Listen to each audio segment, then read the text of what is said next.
Assalamualaikum warahmatullahi wabarakatuh. Sebelumnya, perkenalkan nama saya Pipin Lori Agustin, NIM P05120221021, kelas 3A D3 Keperawatan Poltekkes Kemenkes Bengkulu. Baiklah, di sini saya akan menyampaikan materi mengenai stroke dan diabetes mellitus, tugas keperawatan gerontik.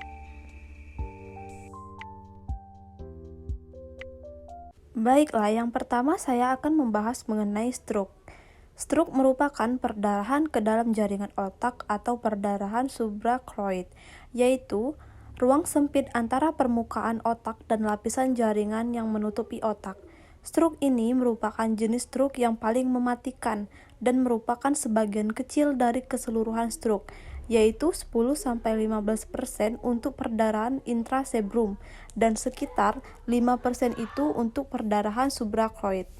Etiologi stroke. Yang pertama ada stroke iskemik. Stroke iskemik atau disebut dengan non-hemorrhagic yaitu tersumbatnya pembuluh darah yang menyebabkan aliran darah ke otak sebagian atau seluruh terhenti. 80% adalah stroke iskemik. Yang pertama adalah stroke embotic, yang kedua adalah stroke embolik, yang ketiga ada hypoperfusion embolik. Yang kedua ada stroke hemorrhagic. Stroke yang disebabkan oleh pecahnya pembuluh darah ke otak. Hampir 70% kasus stroke hemorrhagic terjadi pada penderita hipertensi. Stroke hemorrhagic terbagi menjadi dua jenis, yaitu yang pertama hemorrhagic intracerebral, merupakan perdarahan yang terjadi di dalam jaringan otak. Yang kedua ada hemorrhagic suprachoroid, yaitu perdarahan yang terjadi pada ruang suprachoroid atau ruang sempit antara permukaan otak dan selaput yang menutupi otak. Patofisiologi dari stroke.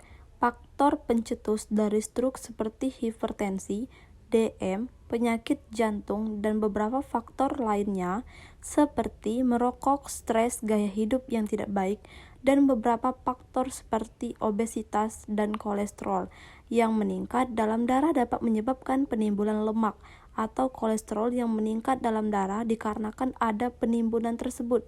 Pembuluh darah menjadi infark dan iskemik, di mana infark itu merupakan kematian jaringan dan iskemik merupakan kekurangan suplai O2. Manifestasi klinis.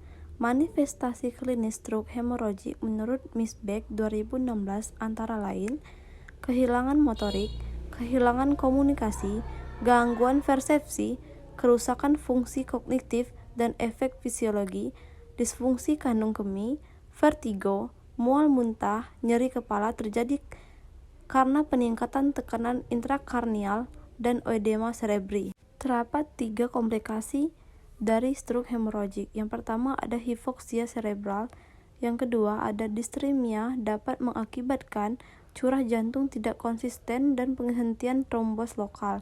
Yang ketiga ada penurunan aliran darah cerebral. Selanjutnya saya akan menjelaskan mengenai diabetes mellitus. Diabetes mellitus merupakan kelainan metabolisme yang kronis terjadi defisiensi insulin atau retensi insulin, ditandai dengan tingginya keadaan glukosa darah dan glukosa dalam urin, atau merupakan sindrom klinisnya yang ditandai dengan hiperglikemia kronik dan gangguan metabolisme karbohidrat, lemak, dan protein, sehubungan dengan kurangnya sekresi insulin secara absolut atau relatif, atau adanya gangguan fungsi insulin. Diabetes mellitus merupakan sekelompok kelainan heterogen yang ditandai oleh kelainan kadar glukosa dalam darah atau hiperglikemia. Etiologi diabetes mellitus. Penyebab diabetes mellitus pada lansia secara umum dapat digolongkan ke dalam 2 besar. Yang pertama ada proses menua atau kemunduran, yang kedua ada gaya hidup. Ada beberapa tipe DM. DM tipe 1 merupakan DM yang disebabkan tidak adanya produksi insulin sama sekali. DM tipe 2 merupakan DM yang disebabkan tidak cukup dan tidak efektifnya kerja insulin. DM gestasional, DM yang terjadi saat kehamilan. DM tipe lainnya merupakan DM tipe lain yang disebabkan oleh pemakaian obat, penyakit lain-lain, atau gangguan lainnya. Manifestasi klinis diabetes mellitus.